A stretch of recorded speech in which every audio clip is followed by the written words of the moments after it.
pria itu menyadari ada yang aneh. Pembeli itu memuat peluru 3 detik lebih cepat darinya. Saat ia sengaja menyetel bidikan senapan, wanita itu langsung mengetahuinya. Ia hanya melakukan satu penyesuaian, dan peluru dari senapan itu mengenai target dari jarak 1 kilometer. Hal itu membuat Jack curiga. Tak lama sebelumnya, ia baru saja mengatakan pada organisasinya bahwa ia ingin pensiun. Lalu tiba-tiba mereka mengatur pertemuan ini. Terlalu kebetulan. Tapi yang lebih mengejutkan lagi, si pembeli malah mengembalikan senapan itu dan memintanya menembakkan satu peluru di dekatnya untuk menguji peredam suara. Ia punya kesempatan sempurna untuk membunuh wanita itu, tapi ia tidak melakukannya.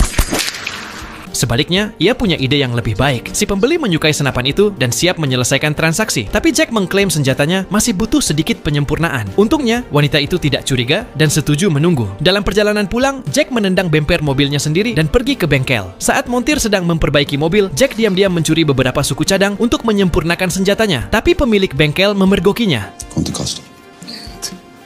Sesampainya di rumah, Jack segera membongkar semua bagian yang ia beli. Ia menambahkan spacer, memukulnya agar pas, memotong pipa baja menjadi 12 bagian, menumpuknya dengan spacer, lalu menutupnya dengan cangkang luar. Semuanya terpasang sempurna. Ia berhasil membuat peredam suara tanpa tanda-tanda modifikasi. Untuk memastikan senjatanya tampak asli, ia membeli senapan bekas dari pasar gelap, membongkarnya hingga ke bagian terkecil, lalu merakitnya kembali. Hasilnya persis seperti senapan asli. Ia bahkan sengaja mengatur salah satu komponennya sedikit berbeda. Lalu sampailah pada langkah paling penting. Ia mengikir ujung peluru agar rata, mengebor lubang kecil di dalamnya, lalu meneteskan sedikit merkuri ke dalamnya. Bahkan jika peluru itu tidak mengenai organ vital, racunnya tetap bisa membunuh. Keesokan harinya, transaksi berjalan sesuai rencana. Tapi tepat setelah Jack memberikan peluru spesial itu kepada pembeli, wanita itu tiba-tiba berkata ia ingin ke kamar mandi dan ingin menguji senjatanya sekali lagi. Bahkan pelayan restoran pun berlari ke dapur meninggalkan Jack sendirian. Ada yang tidak beres. Saat pembeli itu kembali, Jack dengan cepat menyelipkan pistol kecil ke dalam sakunya.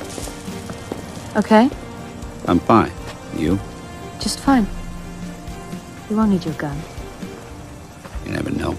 Untungnya, wanita itu tidak menyadari apa-apa. Dengan uang di tangan, Jack memutuskan ini saatnya keluar dari kehidupan berbahaya ini. Keesokan harinya, Jack berencana memberitahu istrinya bahwa mereka harus pergi bersama. Tapi ia tidak tahu bahwa dirinya sudah diburu. Seseorang sedang mengarahkan senapan ke kepalanya.